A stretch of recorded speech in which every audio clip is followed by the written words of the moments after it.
स्वागत है आपका आपके अपने YouTube चैनल द मास्टर पर। हम लोग खंड शिक्षा अधिकारी की तैयारी कर रहे थे, जिसके अंतर्गत हम लोगों ने औसत चैप्टर का 10 प्रश्न कल लगाए थे। आज हम लोग उसी के आगे अपना स्टार्ट करते हैं।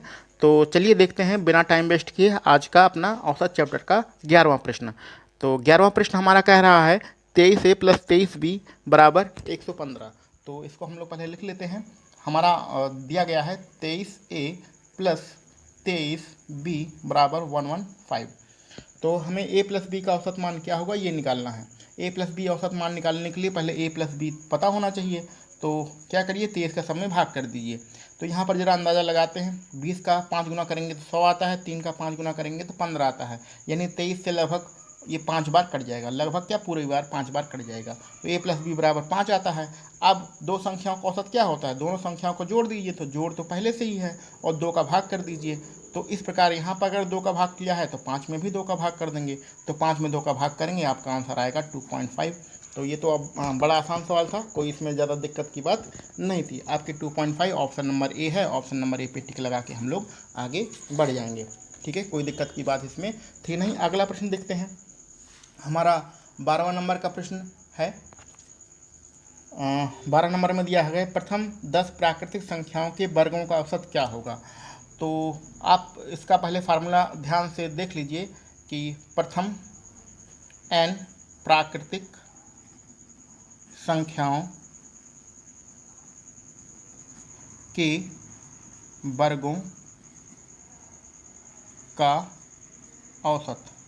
तो प्रथम n प्राकृतिक संख्याओं के वर्गों का औसत का फार्मूला होता है n+1, एक ब्रैकेट में रहता है, दूसरे ब्रैकेट में 2n+1 होता है और डिवाइड बाई 6 होता है। ये हमारा फार्मूला होता है आपके प्रश्न में। और प्रथम का क्या मतलब होता है, प्रथम का मतलब जहाँ से गिनती स्टार्ट होती है, यानी 1 से 1 2 3 4 5 6 इस तरह से दिया जाएगा। और जितनी गिनतियाँ दी जाएगी, यानी इसमें 10, आपके प्रश्न में 10 दिया गया है, तो इसका मतलब होता है कि 1 2 3 4 5 6 7 8 9 10 तक सारी संख्याओं का वर्ग करिए और वर्ग करने के बाद उनका औसत निकालिए। तो अगर साधारण तरीके से करेंगे तो बहुत दिक्कत होगी, इसलिए फार्मूला आपको याद होना चाहिए।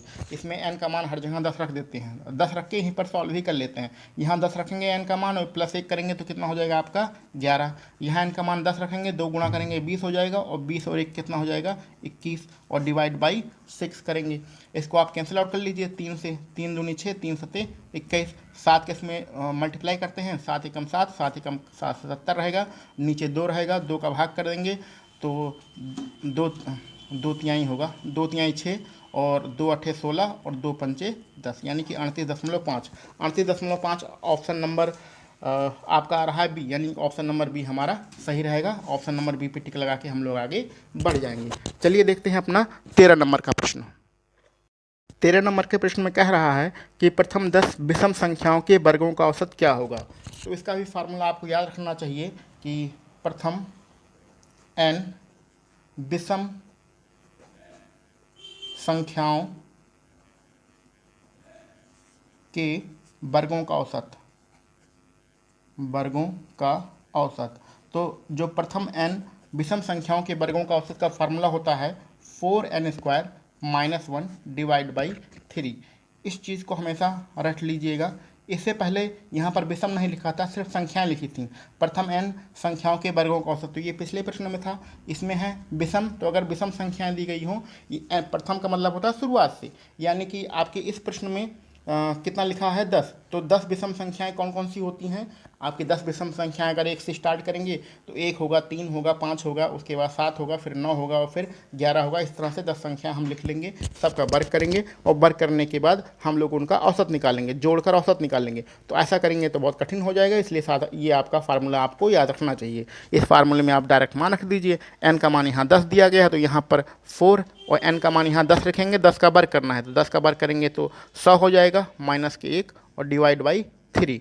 ठीक है, इसको सॉल्व करते हैं तो 100 का 4 में गुणा करेंगे 400 आएगा, 400 में से 1 घटाएंगे तो 399 आएगा और नीचे आपका 3 दिया गया है। 399 में 3 का भाग करेंगे, 3 एकम 3, 3 त्रिक 9, 3 त्रिक 9, यानी कि 133 हमारा आंसर रहेगा। 133 आपका आंसर आ रहा है बी में, यानी कि ऑप्शन नंबर बी हमारा सही होगा। ठीक है, चलिए बढ़ते हैं अपने अगले प्रश्न 14 नंबर पे। हमारा का 14 नंबर का प्रश्न कह रहा है कि प्रथम 7 प्राकृतिक संख्याओं के घनों का औसत क्या होगा। तो प्रथम 7 प्राकृतिक संख्याओं के घनों का औसत निकालना है। तो घनों का औसत का फार्मूला देख लीजिए भैया, घनों का औसत। तो घनों के औसत का जो फार्मूला होता है, प्रथम n प्राकृतिक संख्याओं के घनों का औसत का फार्मूला होगा, n हमारा बाहर रहेगा, ब्रैकेट में n+1 होगा, डिवाइड बाई 2 करेंगे और इस पूरे का होल स्क्वायर कर देंगे। ये हमारे प्रथम n प्राकृतिक संख्याओं के घनों के औसत का फार्मूला होता है। इसमें आप मान रख दीजिए, कितना मान रखना है, प्रथम 7, तो n का मान 7 होगा, यहाँ 7 लिखेंगे, 7 + 1 करेंगे तो 8 हो जाएगा। 8 में 2 का भाग करेंगे और फिर इसका वर्ग लगाएंगे। 7 यहाँ 2 का भाग करेंगे 4 आएगा, 4 का वर्ग करेंगे तो कितना हो जाएगा 16। 16 और 7 में गुणा कर 16 का 7 में गुणा करना है, 16 सत्ते 112, ठीक है, 16 सत्ते 112 आपका आंसर होगा। ऑप्शन नंबर सी हमारा सही रहेगा। तो ये सारे प्रश्न आपके फार्मूले पे ही बेस्ड हैं, कोई ज़्यादा कठिन है नहीं। चलिए बढ़ते हैं अपने 15 नंबर प्रश्न पर। 15 नंबर का प्रश्न है, 5 संख्याओं का औसत 25 है, यदि इनमें से एक संख्या निकाल दी जाए तो औसत 23 हो जाता है, निकाली गई संख्या ज्ञात कीजिए। तो कल आपको इसका कॉन्सेप्ट बताया था कि अगर 5 संख्या हैं उसको ब्रैकेट में लिखते हैं, जो औसत हो उसका आगे 25 लिख देते हैं, ठीक है, तीर के निशान लगा के। इससे पता चलता है कि ये संख्याएं हैं और ये वाला मान किसका है, औसत का है। एक संख्या निकाल दी जाएगी तो बचेगा कितना, 4 संख्याएं बचेंगी, और बची हुई संख्याओं का औसत कितना दिया गया है, 23 दिया गया है। अब इसको आप कॉन्सेप्ट से भी लगा सकते हैं, चाहे साधारण तरीके से भी लगा सकते हैं। आप यहाँ पर देख रहे हैं कि 5वीं संख्या यहाँ पर है, तो इसका मान यहाँ पर आप अभी कितना आ रहा है, 25 आ रहा है, ठीक है। अब कॉन्सेप्ट से इसको समझते हैं। मान लीजिए 5 लोग हैं, सबके पास 25-25 रुपया है। रुपये पैसे में बात इसलिए समझते हैं क्योंकि वो बात ज़्यादा अच्छे से समझ में आ जाती है, ठीक है। तो ये समझने के लिए लैंग्वेज यूज़ किया जा रहा है। जो 4 लोग चले गए, मान लीजिए 4 लोग चले गए और 4 लोग चले गए, कितना कितना रुपये लेके गए, 23 रुपया। तो अगर 25-25 रुपया लेके जाते तो कोई फ़र्क नहीं पड़ता इस ग्रुप पे। जो बचा है, यानी 5वां आदमी बचा है, उसके पास 25 रुपया बचता। लेकिन जब जाने लगे 4 लोग तो वो 23-23 रुपया लेके गए हैं, यानी कि कम ले गए हैं। कितना ले गए हैं, कम ले गए हैं। कितना कम ले गए हैं, 2 रुपया, ठीक है। 25 में से 25 ले जाना था, लेकिन ले गए 23 रुपया, तो 2 रुपया कम ले गए। और कितने लोग कम ले गए, 4 लोग, तो कुल कितना कम रुपया लेके गए, 8 रुपया कम लेके गए हैं, ठीक है। तो 8 रुपया जब कम लेके गए हैं तो 8 रुपये का फ़र्क इसी पर तो पड़ेगा, यानी कि 8 रुपया यहाँ पर बढ़ जाएगा, ठीक है। जो कम लेके गए ऐसा तो है नहीं कहीं सड़क पर फेंक दिया जाएगा, जो बचेगा रुपया यहीं तो बचेगा। तो यहाँ पर 8 रुपया बढ़ रहा है। तो 25, जो 5वां आदमी था उसके पास 25 रुपया तो पहले से था, और 8 रुपया जो एक्स्ट्रा यहाँ इस ग्रुप में पड़ा है वो भी तो अब वही बचा है, अकेला 5वां आदमी बचा है तो वही ले लेगा। तो 25 और 8 कितना हो जाएगा, 33, यानी 8वें जो 5वां आदमी था उसके पास कितना रुपया होगा, हमारा 33 रुपया होगा। तो इस प्रकार से ये हम लोग कॉन्सेप्ट से लगा सकते हैं क्वेश्चन। अगर कॉन्सेप्ट नहीं लगाना, साधारण तरीके से भी लगा सकते हैं। ये 25 जो आपका औसत दिया गया है, ये 25 औसत 5 लोगों का है, 5 लोगों का औसत 25 है, इसमें 4 लोगों को घटा दीजिए। 4 लोगों का औसत कितना है, 23, और कितना है, कितने लोगों का, 4 लोगों का। तो ये साधारण तरीका है, बड़े जो औसत लिखा हो ज़्यादा लोगों का, उसमें से कम लोगों वाला घटा देते हैं। तो इसको आप सॉल्व करेंगे तो भी आपका आंसर 33 आएगा। क्योंकि हम लोग सारे क्वेश्चन कॉन्सेप्ट से भी लगाते हैं, जो एसएससी सीजीएल या सीएचएसएल या अदर एग्ज़ाम के बैच चलते हैं उसमें इसी कॉन्सेप्ट से क्वेश्चन लगाया जाता है। उसमें सिर्फ आपको इतना लिखना है, ये सारी चीज़ें तो समझने के लिए हैं, इतना ही लिखना है और डायरेक्ट आपको आंसर दे देना है। 25 + 8 = 33 लिख के आपने आंसर रख दिया। और अगर साधारण तरीके से लगाएं तो हम लोग इस तरीके से लगा सकते हैं। 16 नंबर का प्रश्न है, ए बी सी 3 लोग हैं जिनकी औसत आयु 26 वर्ष है। ए और सी की औसत आयु 29 वर्ष है। तो जो बचा है बी, उसकी औसत आयु कितना होगा, और आपके 4 विकल्प नीचे दिए गए हैं। तो ए बी सी यहाँ ना लिख के हम लोग 3 लोग लिख दें। अगर 3 लोगों का औसत कितना हम मान लेते हैं, मान के लेते हैं, प्रश्न में दिया गया है 26, ठीक है। और ए सी यानी 2 लोगों का मान लें, तो 2 लोगों को कितना दिया गया है, 29, ठीक है। और आगे बचा है बी, तो बी का हम औसत निकालना है। तो आपको कॉन्सेप्ट से प्रश्न इसलिए बताया जा रहा है क्योंकि जब अगर बड़े सवाल आएंगे तो कॉन्सेप्ट अगर आपको याद है तो बहुत आसानी से लगा सकते हैं। तो पहले इस प्रश्न को कॉन्सेप्ट से ही लगा सकते हैं। तो यहाँ जो तीसरा बीच का आदमी बचा है बी, उसका भी कितना दिख रहा है, उसके पास 26 रुपया दिख रहा है। क्योंकि 3 आदमी के पास 26 का मतलब पहला दूसरा तीसरा तीनों आदमी के पास 26 है। रुपये पैसे से हम लोग बात समझ लेते हैं। लेकिन जो 2 आदमी हैं जब जाने लगे तो अपना 29 रुपया लेके गए हैं, यानी कि कितना रुपया लेके गए हैं, 26 रुपया है। यहाँ तो सबके पास ओरिजिनल में 26 रुपया था, लेकिन जब 2 आदमी जाने लगे तो कितना रुपया लेके गए, 29 रुपया, यानी कि ज़्यादा लेके गए हैं, ठीक है। कितना रुपया ज़्यादा लेके गए हैं, 3 रुपया। और कितने लोग ले गए हैं, 2 लोग। तो कुल कितना रुपया ज़्यादा हो गया, 6 रुपया। तो जो 6 रुपया ज़्यादा हो गया तो फ़र्क तो इसी में पड़ेगा, तो यहाँ से 6 रुपया क्या होगा, कम हो जाएगा। बात समझ में रहा है। और कम कौन करेगा, कहाँ से होगा, जो बचा है उसी से तो कम होगा। तो बचा कौन है, तीसरा आदमी बचा है। तो तीसरा आदमी के पास तो कितना दिख रहा है, 26 रुपया दिख रहा था, लेकिन अब बेचारे के पास 6 रुपया कम हो गया, क्योंकि जब और जो लोग थे वो 6 रुपया इसका लेते गए, तो इसके पास कितना रुपया बचा, 20 रुपया बचा, यानी कि उसका आंसर हमारा 20 रहेगा। ऑप्शन नंबर बी हमारा सही रहेगा। तो इस प्रश्न को रुपए पैसे से हम लोग इस तरह से समझ के लगा लेते हैं, अगर कॉन्सेप्ट आपको तैयार है। कॉन्सेप्ट नहीं तैयार है तो साधारण तरीके से लगा लीजिए। साधारण तरीके में क्या है कि जो 26 औसत है ये कितने लोगों का है, 3 लोगों का।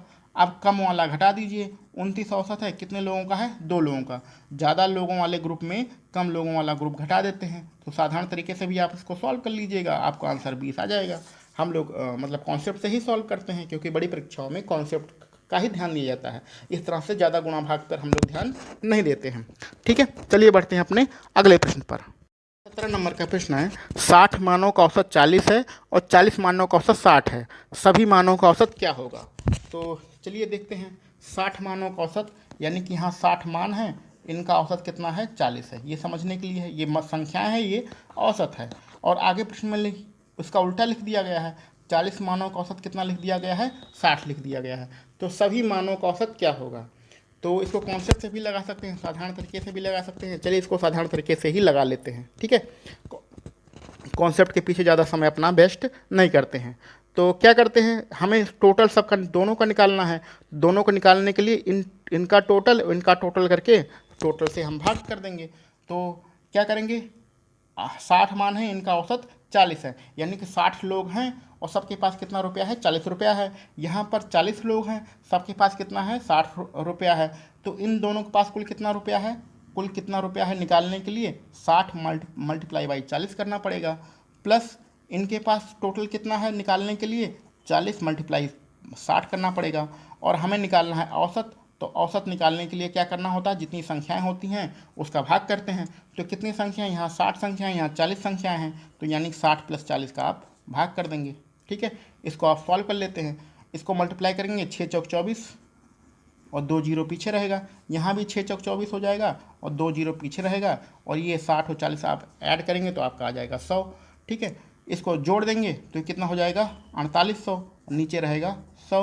ये पीछे वाले 2 जीरो आपके कैंसिल हो जाएंगे और आपका आंसर कितना आ जाएगा, 48, 48, यानी कि ऑप्शन नंबर बी हमारा प्रश्न है। 3 संख्याओं का औसत 135 है, इनमें से सबसे बड़ी संख्या 180 है, शेष दोनों संख्याओं का अंतर 25 है, तो सबसे छोटी संख्या क्या होगी। तो 3 संख्याएं हैं, तो 3 संख्याएं लिख लेते हैं। आप a + के b + c मान लीजिए। 3 संख्याओं का औसत यानी 3 का भाग आपको करना है, और कितना दिया गया है, 135। औसत का मतलब तीनों संख्याएं जोड़कर 3 का भाग करना, और इसका मान कितना दिया गया है, 135। ठीक है, तो आपका a + के b + के c बराबर कितना होगा, 3 का इसमें भाग कर दीजिए। 3 × 5 = 15, 3 × 3 = 9, 1 10, हासिल आएगा 1, 3 × 3 और 3 × 3 = 3, 1 4। तो ये आपका समीकरण नंबर 1 हो गया। अब आगे प्रश्न में दिया गया है सबसे बड़ी संख्या 180 है, तो यहाँ पर 180 का मान भी रख सकते। सबसे बड़ी संख्या a मान लें, कोई भी मान लें, चाहे b मान लें चाहे c मान लें, उससे कोई फर्क नहीं पड़ेगा। तो आप a ही मान लेते हैं, तो a का मान रख दीजिए 180 और प्लस के b + के c बराबर कितना आ जाएगा 405। अब 180 ले जाके उधर आप घटा दीजिए, तो b + c कितना होगा, आप घटाइए। तो 5 में से 0 जाएगा तो 5 बचेगा, 10 में से 8 जाएगा तो 2 बचेगा, और यहाँ पर 3 में से 1 जाएगा तो आपका 2 बचेगा, यानी कि कितना आंसर आएगा, 215। 215 आपका b + c आएगा। अगले प्रश्न में लिखा है शेष दोनों संख्याओं का अंतर 25 है, यानी कि आपको b - c का भी मान दिया गया है। b - c का भी मान दिया गया है, कितना है, 25। ये समीकरण नंबर 2 है। यहाँ आपने b + c निकालना है, 225 आया है। b - c आपको प्रश्न में दिया गया है, 25 है। तो सबसे छोटी संख्या क्या होगी, तो सबसे छोटी संख्या यानी यही हमारी c होगी, क्योंकि b तो प्लस में है और c माइनस में है, तो आपकी c सबसे छोटी संख्या होगी। तो आप जरा ध्यान दीजिए, जब दो संख्याएं एक बार जोड़कर यानी b + c जोड़कर है, और वही दोनों संख्याएं एक बार घटाकर लिखा गया हो, और आपको इसका मान निकालना हो, ये आगे वाले जो जिसमें दोनों प्लस हैं, यानी यहाँ भी b+, यहाँ भी b+, दोनों b+ में है, तो अगर b का मान निकालना होता तो क्या करते हैं, इन दोनों को जोड़ देते हैं। ठीक है, इन दोनों को जोड़ देते हैं, यानी कि 225 और प्लस के 25 और उसका आधा कर देते हैं। ठीक है, अगर आपको सी का मान निकालना है तो सी का मान निकालने के लिए क्या करेंगे, जो संख्या एक बार प्लस में है एक बार माइनस में है, इसका मान निकालने के लिए क्या करेंगे, इस बड़े में से छोटा घटा देते हैं, यानी कि 225 माइनस के 25 और फिर बटे 2 कर देते हैं। तो इस तरह का समीकरण जब भी कहीं भी लिखा गया हो हमेशा ध्यान दीजिएगा कि दो समीकरण बन रहे हैं, एक बार बी प्लस सी के रूप में, यानी एक बार प्लस के रूप में, एक बार माइनस के रूप में। तो प्लस वाला निकालना होता है, यानी आगे वाला निकालना हो तो दोनों जोड़कर 2 का भाग, पीछे वाला निकालना होता है तो दोनों बड़े में से छोटा घटाकर 2 का भाग कर देते हैं। इसको आप सी का मान निकाल लीजिए। अब सी का मान यहाँ डायरेक्ट लिख देते हैं, 225 में से 25 जाएगा तो 200 बचेगा, 200 में 2 का भाग करेंगे तो कितना आ जाएगा, 100 आ जाएगा, यानी कि हमारा आंसर कितना होगा, 100। सबसे छोटा मान हमारा 100 रहेगा। तो ये किस ऑप्शन में है, ऑप्शन नंबर डी आपका सही रहेगा। ठीक है, और डी पे हम लोग टिक लगा के आगे बढ़ जाएंगे। तो इस प्रश्न में ये सी समझने वाली बात थी कि अगर ये कंडीशन हमें कहीं मिल जाए तो हम उसको कैसे सॉल्व करेंगे। चलिए बढ़ते हैं अपने अगले प्रश्न पर। हमारा 19 नंबर का प्रश्न है, 5 वर्ष पहले पी, क्यू तथा आर 3 लोग हैं, इनकी औसत आयु 25 वर्ष थी तथा 7 वर्ष पहले क्यू और आर की औसत आयु 20 वर्ष थी। तो पी की वर्तमान आयु क्या होगा। तो इसमें पी क्यू आर लिखने की जरूरत नहीं है, क्योंकि यहाँ पहले 3 लोग दिया है, फिर 2 लोग दिया है और फिर जो बचा है पी उसका पूछ रहा है, तो हम यहाँ पी क्यू आर ना लिख के 3 और 2 ही संख्याएं लिखेंगे। ठीक है, तो क्या दिया है, 5 वर्ष पहले पी क्यू आर यानी 3 लोग, 3 लोगों की औसत आयु कितनी है, 5 वर्ष पहले 25 वर्ष। ठीक है, और बाकी की 2 लोग हैं, 7 वर्ष पहले इनकी औसत आयु कितनी है, 20 वर्ष। ठीक है, तो यहाँ हमें 5 वर्ष पहले या 7 वर्ष पहले से कोई मतलब नहीं होता है, हमें वर्तमान से मतलब होता है। ठीक है, हमें मतलब होता है सिर्फ और सिर्फ वर्तमान पे। तो वर्तमान पर ध्यान दीजिए कि अगर ये वाला कंडीशन, पहली कंडीशन लिखा है 5 वर्ष पहले 3 लोग हैं, इनकी आयु 25 वर्ष है, 5 वर्ष पहले, तो यानी कि अब 5 साल सबकी आयु बढ़ चुकी होगी। तो जितना सब में वृद्धि होता है उतना औसत में भी वृद्धि होता है, ये आपको पिछले लेक्चर में बताया गया था। तो अगर 3 लोग हैं, 5 साल पहले 25 साल के थे, तो तीनों लोग अब वर्तमान समय में 30 साल के होंगे। तो औसत में भी उतनी ही वृद्धि होती है जितनी संख्याओं में हो जाती है। ठीक है, अब इस पर आते हैं, अगर 7 साल पहले 2 लोगों की औसत आयु 20 साल थी, तो अब वर्तमान समय में औसत में भी उतनी ही वृद्धि हो जाएगी, तो 20 और प्लस 7 मिलके हो जाएगा 27 साल की ये हो जाएंगे। तो ये हमारे सिर्फ वर्तमान क्वेश्चन में वर्तमान से मतलब होता है। ये आपको जो 5 साल पहले या 7 साल पहले दिया रहता है, ये सिर्फ कन्फ्यूज करने के लिए दिया रहता था। एक्चुअल क्वेश्चन ये है कि वर्तमान में अगर 3 लोगों की औसत आयु 30 वर्ष है और 2 लोगों की औसत आयु 27 वर्ष है, तो बाकी का जो बचा है तीसरा व्यक्ति, उसकी आयु कितनी होगी, यही आपको पूछना है, यही आपको बताना है। ठीक है, तो अब इसको ये वाला चीज़ें छोड़कर यहाँ पर हम लोग कॉन्सेंट्रेट होते हैं। तो पहले अपने कॉन्सेप्ट से कर लेते हैं। कॉन्सेप्ट से देखिए, यहाँ पर 3 लोग हैं, सबके पास कितना रुपया है, 30 रुपया। यहाँ पर 2 लोग हैं, सबके पास कितना रुपया है, 27 रुपया। यानी 3 लोगों के ग्रुप में जब 2 लोग चले गए तो 27 रुपया लेके गए, तो ये कम लेके गए हैं। कितना कम लेके गए हैं, कितना रुपया कम लेके गए हैं, 30 था और 27 लेके गए, यानी 3 रुपया कम लेके गए। और कितने लोग कम लेके गए, 2 लोग, यानी कि 6 रुपया कम लेके गए हैं। तो ये 6 रुपया यहीं पर आएगा। सबको अगर 30 रुपया ले जाते तो कोई फ़र्क नहीं पड़ता, लेकिन सब दोनों लोग 3 रुपया छोड़ के गए हैं, तो 6 रुपया यहाँ पर क्या हो जाएगा, ज़्यादा हो जाएगा। ठीक है, 6 रुपया हो जाएगा ज़्यादा। जो तीसरा आदमी था उसके पास अभी कितना है, 30 रुपया, और 6 रुपया जो यहाँ पर ज़्यादा है बचा हुआ है वो भी तो वही लेगा, तो उसके पास कुल कितना रुपया हो जाएगा, 36 रुपया हो जाएगा। तो ये हमारा 36 हमारा आंसर रहेगा। ऑप्शन नंबर आपका ए सही रहेगा। अगर नहीं समझ में आ रहा है तो साधारण तरीके से लगा दीजिए, ये 30 आपका औसत है, ये कितने लोगों के लिए है, 3 लोगों के लिए है, और ये जो 27 औसत है ये कितने लोगों के लिए है, 2 लोगों के लिए है। इसको आप सॉल्व करेंगे तो भी आपका आंसर 36 ही आएगा। ठीक है, उसमें कोई दिक्कत की बात नहीं है। चलिए बढ़ते हैं अपने 20 नंबर के प्रश्न पर।